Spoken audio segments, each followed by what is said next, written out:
우리가 인생을 살면서 필요한 것이 생각보다 그렇게 많지는 않습니다.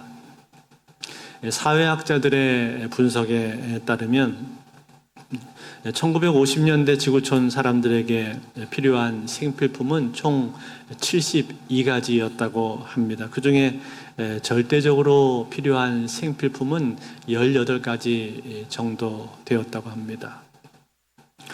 그런데 오늘날 2000년대를 살고 있는 현대인들의 생필품의 개수는 무려 약 500가지 이상에 이른다고 합니다. 그리고 그 중에 꼭 필요한 물품만도 50가지는 좋게 넘는다고 합니다.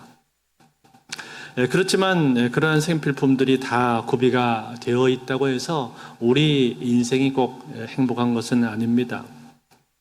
우리가 인생을 행복하게 살고 또 잘 살기 위해서는 몇 가지 선결이 되어야 할 조건들이 있는데 그 중에 한 가지는 건강이고 또 한 가지는 삶의 필요에 대한 공급이고 또 한 가지는 자아를 실천을 할 수 있는 자아를 실현할 수 있는 장과 거기에 따른 보람입니다. 그리고 함께 삶을 나눌 수 있는 사람들, 즉 공동체가 꼭 필요한 것이죠. 이것은 모든 사람들에게 다 필요한 것인데 특별히 우리 믿는 사람들에게는 어떻습니까? 우리는 이 모든 것 위에 하나님과의 관계가 있죠. 즉 이 모든 것들이 하나님 안에서 하나님의 뜻 가운데서 이루어지는 것을 보게 될 때 우리는 진정한 행복을 느낄 수가 있습니다. 오늘 이 이스라엘은 공동체를 이루어서 출애굽을 했습니다. 그리고 지금 시내산까지 왔습니다. 이 시내산에서 머무르는 동안에 그들은 무엇을 받았습니까? 율법을 받았죠. 이 율법은 하나님과의 관계를 어떻게 맺을 것인가, 그리고 그들이 하나님의 백성으로서 이 땅을 어떻게 살 것인가, 즉 어떻게 사는 것이 올바른 삶이고 어떻게 사는 것이 진정으로 행복한 삶인가 하는 것을 알려주는 일종의 지침이자 가이드라인입니다. 그래서 출애굽기 20장에 나오는 십계명 으로부터 시작을 해서 출애굽기 21장부터 23장까지 쭉 나오는 언약서의 내용들을 우리가 계속 살펴보고 있습니다. 그 중에 오늘 우리가 읽은 내용은 이제 이 언약서를 마무리하면서 장차 이스라엘 백성들이 가나안 땅까지 행군을 해서 들어가게 될 텐데 그때 과연 어떻게 해야 하나님으로부터 그들이 복을 받고 행복할 수 있는가 하는 것에 대한 내용을 말씀을 해주고 있습니다. 여러분, 오늘 본문을 우리가 먼저 보게 되면은 하나님께서 이스라엘 백성들에게 약속해 주고 있는 것들이 있구나 하는 것을 우리가 알 수가 있습니다. 그것은 무엇입니까? 첫 번째로는 보호에 대한 약속이고요. 두 번째로는 공급에 대한 약속이고 세 번째로는 승리에 대한 약속입니다. 이 세 가지 약속을 오늘 하나님께서 주고 계신데 제일 첫 번째로 보호에 대한 약속이 나옵니다. 그것은 무엇입니까? 오늘 20절에 보면은 이렇게 하나님 말씀을 해 주고 계시죠. 내가 사자를 내 앞서 보내어 길에서 너를 보호하여 너를 내가 예비한 곳에 이르게 하리니. 자, 여기 보니까 하나님께서 이스라엘을 보호하시겠다고 약속을 하셨죠. 그러면서 그 앞에 무엇을 보낸다고 하셨습니까? 사자를 보내겠다 말씀을 해주셨습니다. 여기 나오는 이 사자는 누구입니까? 히브리 말로 말르아크라고 되어 있는데 이것은 구약 성경 곳곳에서 여호와의 사자로 언급이 되고 있는 분이십니다. 창세기 16장 10절에 보면은 나오는데 이렇게 나오고 있어요.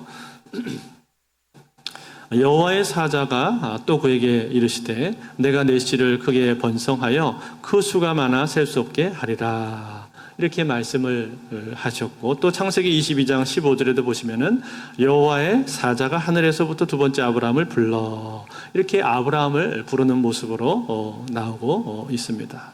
자, 이분이 누굽니까? 이분은 바로 하나님과 동등한 분이시죠. 동등한 능력을 가지고 계신 분이라는 거예요. 또 사사기에도 이 말씀이 나오는데, 사사기 6장 12절 말씀을 보면은 이렇게 나오고 있습니다. 여호와의 사자가 기드온에게 나타나 이르되 큰 용사여 여호와께서 너와 함께 계시도다 하매. 자, 여기도 여호와의 사자가 나오고 있는데, 이 여호와의 사자는 지금 기드온에게 그 모습이 나타나서 지금 보여주고 있죠. 여기뿐만 아니라 사사기에 보면요, 사사기에 나오는 여호와의 사자는 대부분 사람이 그 형상을 알아볼 수 있는 형태로 등장을 하고 있다라는 것을 우리가 알 수가 있습니다. 그렇다면 여러분, 이분은 누구십니까? 하나님과 동등한 능력을 가지신 분이신데 사람의 형상으로 나타나신 분. 그러면 이분이 누구십니까? 바로 이위격의 하나님이신 것이죠. 즉 성육신 하기 이전의 그리스도, 성자 하나님으로 그렇게 나타나고 있다라는 거예요. 자, 이분을 하나님께서 그 앞에 보내셔서 무엇을 약속을 하셨습니까? 내가 너희를 보호해 주겠다, 그렇게 약속을 하셨죠. 여러분, 이 약속은 얼마나 귀한 약속입니까? 얼마나 우리에게 필요한 약속입니까? 우리가 인생을 살면서 나 자신을 보호하기 위해서 얼마나 우리가 애를 많이 씁니까?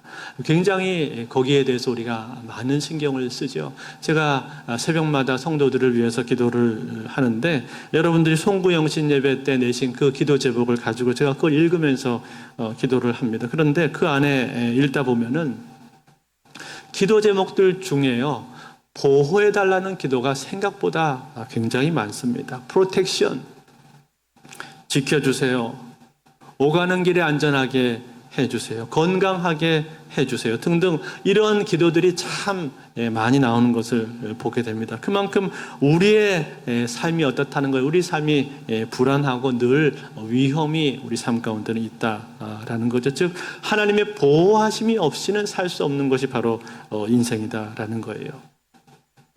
그런데 여러분, 이 보호는요, 꼭 우리의 육신에 대해서만 해당이 되는 것이 아닙니다. 육신적인 것 외에도 우리 삶 가운데 실제로 위협을 당하고 위험한 요소들이 많이 있지 않습니까? 예를 들어서 어떤 사람으로부터 우리가 모함을 당해서 우리의 명예에 치명적인 타격을 입게 되거나 우리의 명예가 크게 실추가 되어버리는 그런 경우들도 있고, 또 누군가로부터 사기를 당해서 갑자기 큰 돈을 잃어버리게 되는 그런 일들도 있습니다. 최근에 전세 사기 때문에 피해 당한 사람들이 얼마나 많았습니까? 제가 아는 한 사역자 가정도 작년에 전세 사기를 크게 당했는데, 그래서 그동안 모아놓은 돈을 다 잃어버렸습니다.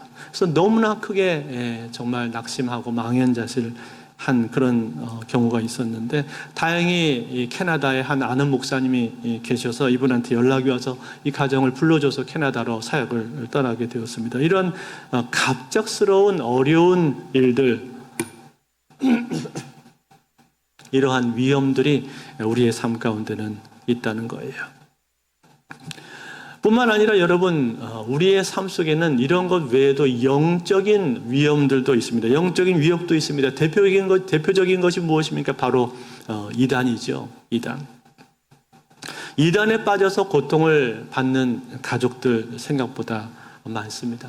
나는 믿는 사람인데 내 가족 중에 한 사람이 신천지라든지 저 하나님의 교회 안상홍 증인이라든지 또 여호와의 증인 이런 데에 빠져서 고통받는 그러한 사람들이 얼마나 많은지 모릅니다. 이처럼 우리의 삶 가운데는요, 많은 위험과 위협들이 늘 우리 주변에 도사리고 있다는 거예요. 때문에 여러분, 우리가 이 땅을 살기 위해서, 이 땅을 잘 살기 위해서는 무엇이 필요합니까? 반드시 보호가 필요하다는 거예요. 보호. 그런데 오늘 하나님께서 우리에게 뭐라고 말씀해 주고 계시는 거예요? 내가 너희를 보호해 주겠다, 그렇게 약속을 하시는 것 아닙니까? 내가 너희를 지켜주는데 여호와의 사자를 통해서 너희를 보호해 주겠다, 그렇게 약속하고 있습니다. 그러니 여러분, 얼마나 감사한 일입니까? 제가 저의 인생을 생각해 볼 때에도 저 역시 하나님의 보호하심을 느낄 때가 많이 있었습니다. 아차 하는 순간에 죽을 뻔한 위험을 느낄 때가 많이 있었습니다. 운전을 하다가도 몇 차례 그런 적들이 있었고, 또 물에 빠져서 저는 죽을 뻔한 적도 있었는데, 그런데 그때마다 하나님이 저를 도와주셔서 보호해 주셨습니다. 또 제가 우리 교회에 부임해서 그렇게 오래되지 않았을 때 일인데, 한 번은 어느 법무법인에서 내용 증명이 날라왔어요. 그래서 우리가 폰트 사용 규격을 어겼다는 거예요. 규칙을 어겼다는 거예요. 그래서 인터넷에 올린 폰트가 저작권에 위배가 돼서 거기에 따른 벌금이 나올 거다, 그런 내용 증명이 날라온 적이 있었습니다. 그래서 놀라서 제가 거기다가 전화를 해봤더니 우리가 뭘 잘못했다고 얘기를 하면서 합의를 하면 되는데 합의금이 몇백만 원이라고 그렇게 얘기를 하더라고요. 제가 그래서 이 문제를 어떻게 해야 되나 고민을 하면서 기도를 하다가 어떤 분이 생각이 나서 그분한테 도움을 청했더니 이분이 저작권 전문 변호사를 소개를 해 주셨습니다.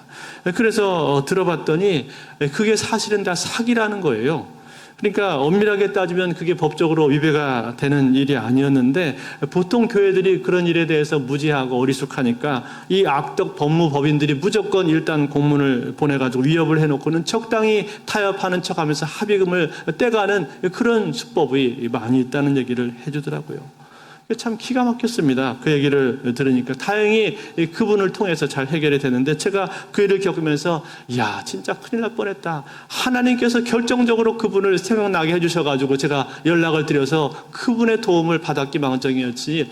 안 그랬으면 얼마나 참 크게 피해를 당할 뻔했는가. 제가 그 일을 겪으면서 하나님 우리 교회를 보호해 주셨구나, 그걸 제가 느끼게 되었습니다. 여러분, 이처럼 하나님은요, 우리의 삶 가운데 우리의 삶을 지키시고 보호해 주시는 분이신 줄로 믿습니다. 그런가 하면 여러분, 두 번째입니다. 오늘 두 번째로 하나님께서 이스라엘 백성들에게 약속하고 계신 것이 무엇입니까? 그것은 공급에 대한 약속이죠. 오늘 25절인데 25절 말씀을 한번 같이 볼까요? 같이 한번 읽겠습니다. 시작. 네, 하나님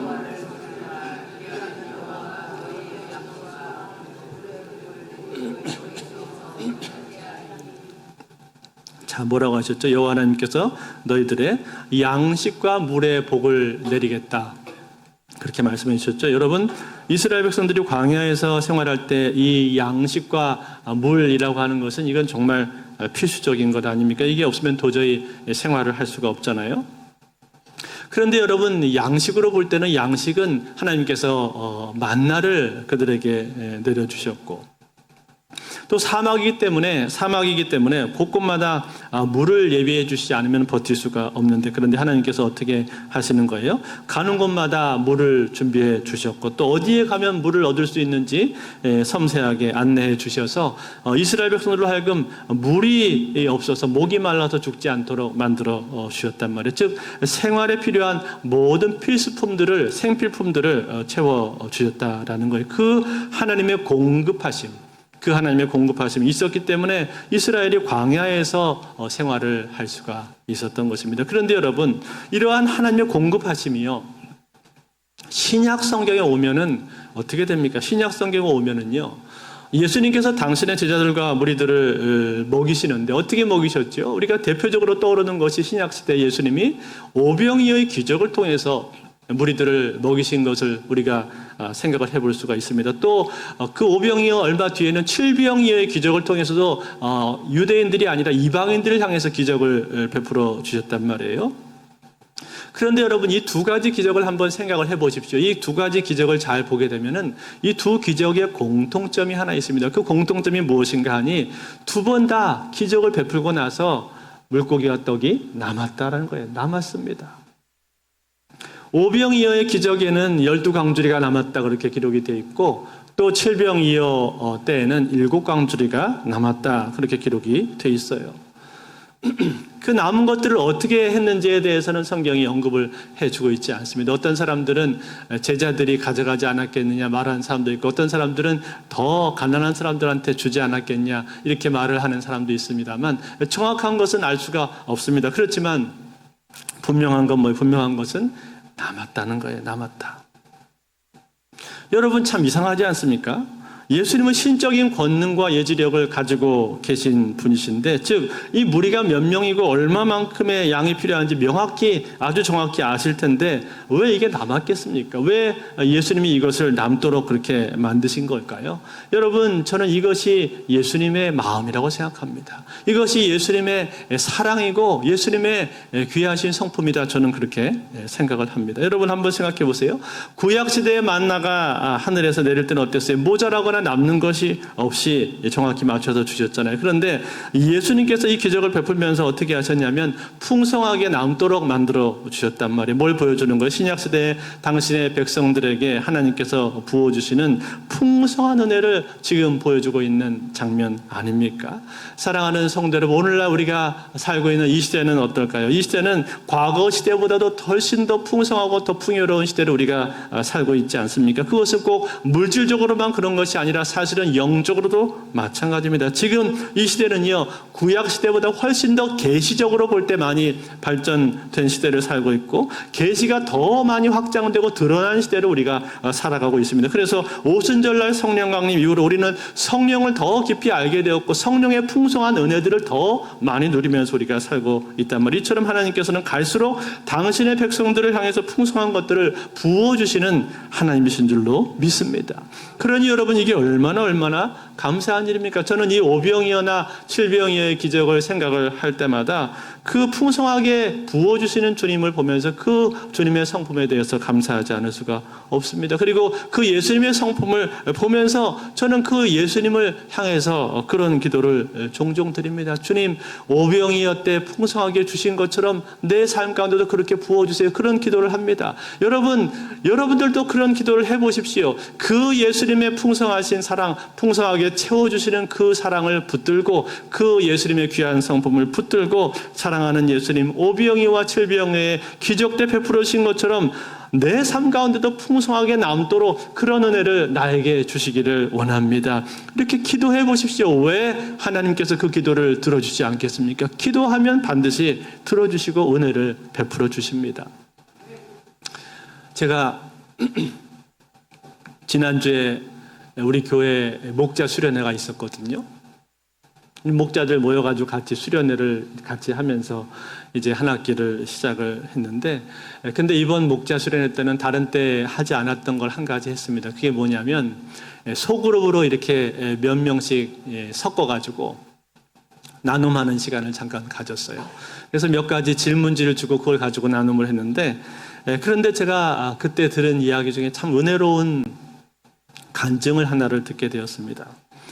무엇인가 하니 한 권사님이 직장 생활을 하다가 일이 없어져가지고 힘들어하고 계셨는데 그때 하나님 앞에 기도를 드렸다는 거. 이분의 기도의 내용이 무엇이었냐면, 주님, 내가 목장 식구들을 잘 섬기고 싶은데 돈이 없습니다. 나에게 물질을 주셔서 물질의 복을 주시면 내가 이걸 가지고 목원들 좀 잘 섬길게요. 이렇게 기도를 드렸답니다. 그리고는 새벽마다 나와서 열심히 하나님 앞에 기도를 했어요. 하나님께서 그 새벽에 드린 기도를 들으시고 몇 달이 지난 뒤에 응답을 해 주셨습니다. 그래서 직장을 다시금 얻게 되었는데, 그런데 처음 다녔던 그 직장보다 더 수입이 많아질 수 있도록 하나님께서 은혜를 주신 거예요. 그래서 이제 목원들을 더 잘 섬길 수 있게 되었다고 하면서 감사를 표현하시는데 제가 얼마나 기뻤는지 모릅니다. 제 마음속 가운데 그 얘기를 들으면서 제 감사함이 너무나 넘치더라고요. 사랑하는 성도 여러분, 그렇습니다. 우리 하나님은요, 풍성하게 채워주시는 분이십니다.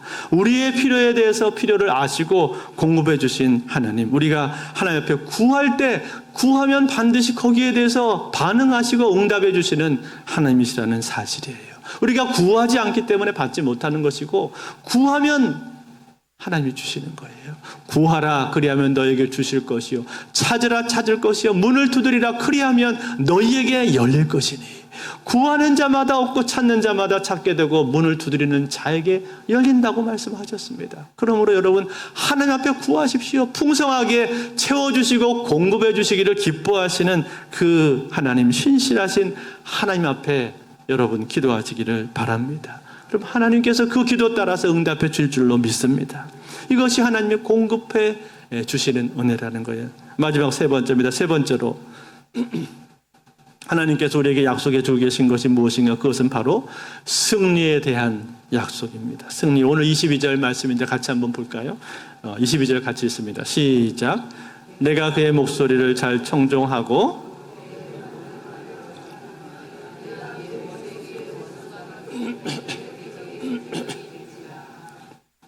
자, 여기 보니까 내가 내 원수의 원수가 되고 내 대적의 대적이 되겠다. 그렇게 말했죠. 여러분, 이 말이 무슨 뜻이에요?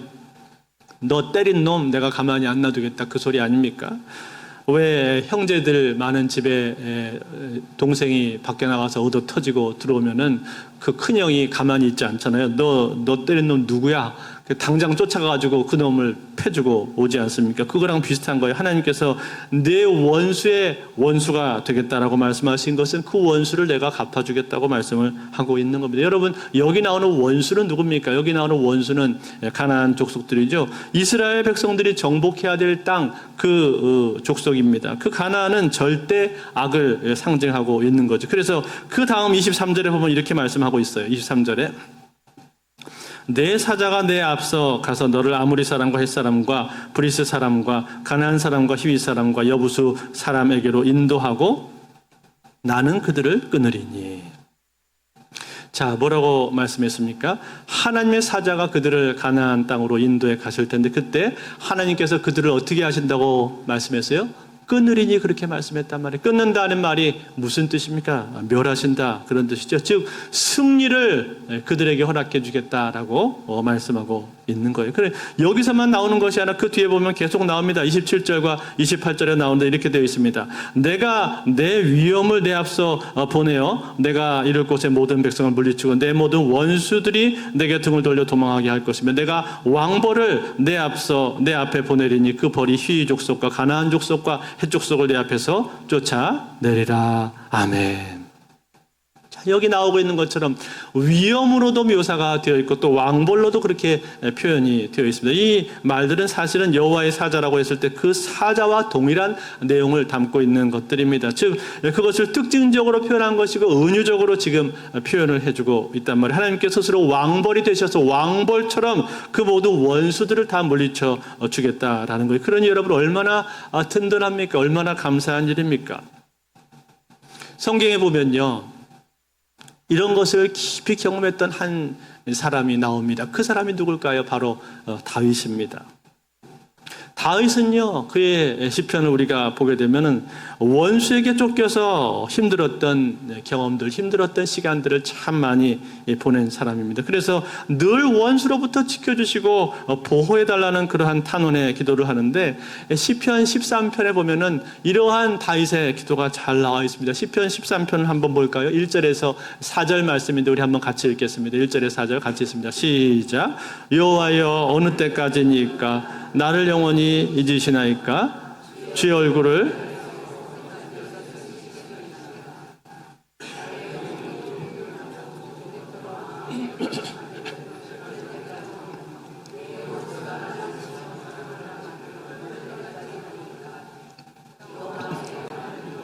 나를 생각하사 응답하시고 나의 눈을 밝히소서. 두렵건대 내가 사망의 잠을 잘까 하오며 두렵건대 나의 원수가 이르기를 내가 그를 이겼다 할까 하오며 내가 흔들릴 때 나의 대적들이 기뻐할까 하나이다. 아멘. 이러면서 원수가 자기를 이기지 못하게 해달라라는 그런 기도를 하는 거죠. 원수에게 늘 쫓기고 위험을 당하니까 이러한 탄식, 이러한 탄식의 기도, 간절한 탄원의 기도를 다윗이 드리고 있는 겁니다. 그런데 다윗이 이렇게 간절히 원수로부터 보호해달라는 기도를 했을 때 이 기도가 어떻게 응답이 됩니까? 뒤에 맨 마지막에 5절과 6절이 나오는데 응답이 이렇게 나오고 있어요. 같이 읽습니다. 시작. 나는 오직 주의 사랑을 의지하여 싸우니 나의 마음은 주의 구원을 기뻐하리이다. 내가 여호와를 찬송하리니 이는 주께서 내게 은덕을 베푸심이로다. 아멘. 자, 어떻게 된 겁니까? 하나님을 바라보고 의지했을 때 하나님께서 그를 구원해 주셨다라는 거예요. 다시 말해 원수로부터 건져주시고 원수를 무찔러 주셨다라고 고백을 하고 있는 것이죠. 사랑하는 성도 여러분, 이처럼 하나님께서는요 우리를 원수로부터 구원해 주시고 원수를 무찔러 주시는 하나님이신 줄로 믿습니다. 여러분, 그렇다면 여러분, 우리의 삶 가운데 있는 원수는 누굽니까? 우리의 삶 속에서 날마다 우리가 접하게 되는 진짜 원수는 누구예요? 그것은 마귀죠. 마귀가 우리의 진짜 원수입니다. 마귀는 우리를 죽이기 위해서 왔고 또 우리를 망하게 하는 것이 그의 목적이라고 말했습니다. 요한복음 10장 10절에 보면은 이렇게 나오는데, 도둑이 오는 것은 도둑질하고 죽이고 멸망시키려는 것뿐이요 내가 온 것은 양으로 생명을 얻게 하고 더 풍성히 얻게 하려는 것이라. 여러분, 여기 나오는 이 도둑이 누구예요? 이 도둑은 마귀를 상징하고 있는 거예요. 마귀가 온 것은 도둑질하고 죽이고 멸망시키려고 왔다라는 거예요. 즉 우리를 망하게 하려 하는 것, 이것을 위해서 왔다는 거예요. 이렇게 이것을 위해서 어떻게든 성도를 괴롭히고 또 성도를 넘어뜨리고 위협해서 낙심을 시킵니다. 또 때로는 서로를 이간질을 시킨단 말이에요. 그렇게 해서 어떻게 해서든지 하나님의 일이, 하나님의 사역이 이루어지지 않게 만들고 하나님을 위해서 헌신하는 사람들이 더 적어지게 하고 점점 줄어들게 만드는 것이 마귀가 하는 일이란 말이에요. 적당히 해, 적당히. 뭐든지 적당히 해야 되는 거야. 너무 깊이 들어가지 마. 너무 깊이 들어가면 다쳐. 이러면서 사람들의 마음을 점점 문을 꼭꼭 닫아버리고 뒷걸음질 치게 만드는 것, 이것이 바로 마귀가 하는 일입니다. 그렇지만 여러분, 주님께서 하시는 일은 어떤 일입니까? 주님께서 하시는 일은 양으로 생명을 얻고 더 풍성히 얻게 하려 함이라.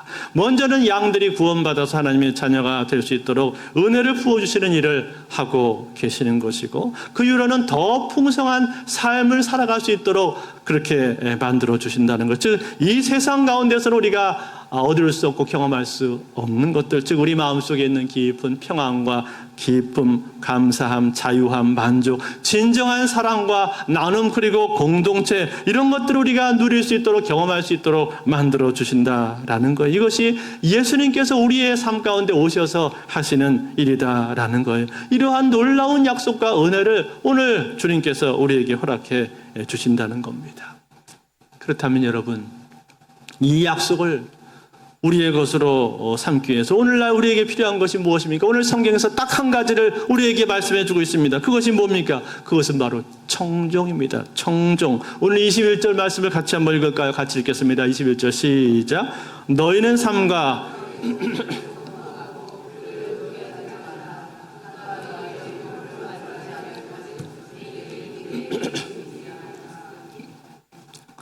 자, 여기 보니까 뭐라고 말했죠? 그의 목소리를 청종하라, 그렇게 말씀했죠. 여러분, 청종한다는 말이 무슨 뜻이에요? 잘 듣고 순종한다, 그런 뜻이에요. 잘 듣고 하나님의 말씀을 따라간다, 그런 뜻입니다. 이것을 청종이라고 말을 하는데, 이 청종을 잘하면 하나님께서 우리에게 은혜를 주시겠다, 그렇게 말씀을 해주고 있죠. 또 바로 그 다음 절에도 또 나오는데 22절에 보시면은, 내가 그의 목소리를 잘 청종하고 내 모든 말대로 행하면 내가 내 원수에게 원수가 되고 내 대적에게 대적이 될지라.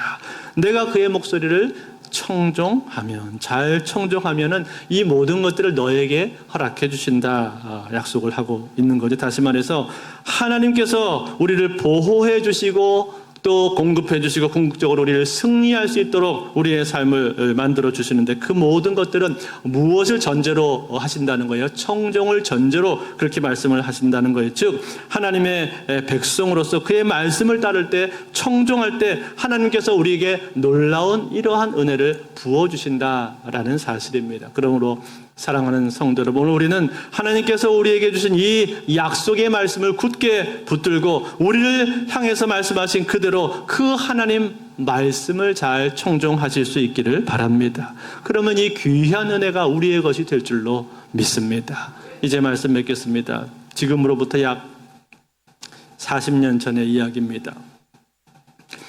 모나미를 경영하던 사장이 경쟁이 너무 심해져서 망하기 일보 직전에 처하게 되었습니다. 도저히 이 방법이 없어서 이분이 고민 끝에 기도원에 올라가게 되었습니다.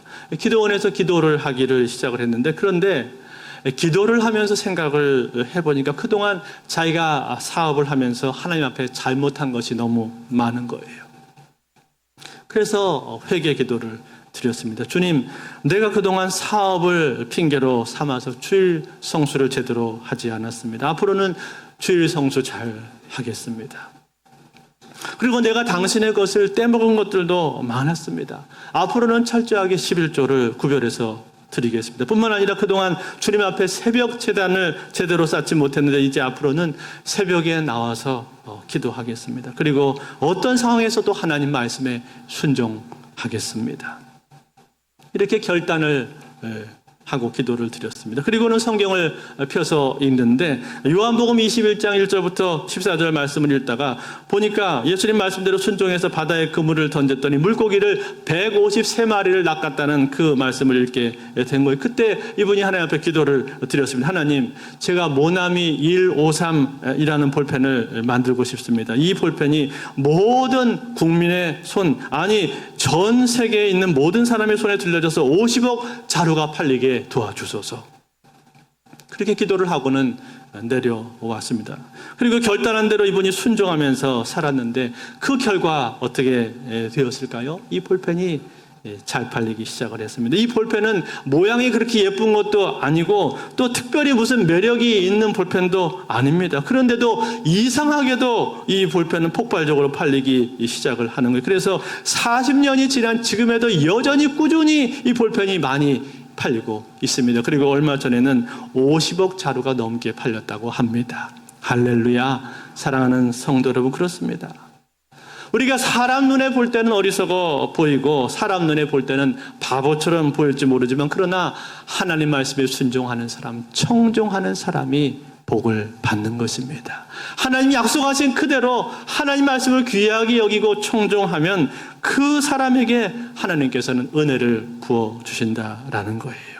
오늘 이 모나미 사장이 우리에게 그것을 간증해 주고 있는 것 아닙니까? 그러므로 사랑하는 성도 여러분, 오늘 우리는 이 말씀을 보면서 우리도 하나님 말씀에 잘 청종하실 수 있기를 바랍니다. 주의 말씀에 순종하고 청종해서 그로 말미암아 오늘 하나님께서 우리에게 약속을 해주고 있는 복, 보호의 은혜, 공급해 주신다고 약속하신 이 은혜, 그리고 내가 너의 삶을 궁극적으로 승리로 인도해 주겠다라고 말씀하신 이 은혜가 오늘 저와 여러분들의 것이 되실 수 있기를, 청종으로 말미암아 이러한 귀한 복들을 다 받아 누리는 저와 여러분들 다 되실 수 있기를 주의 이름으로 축원드립니다.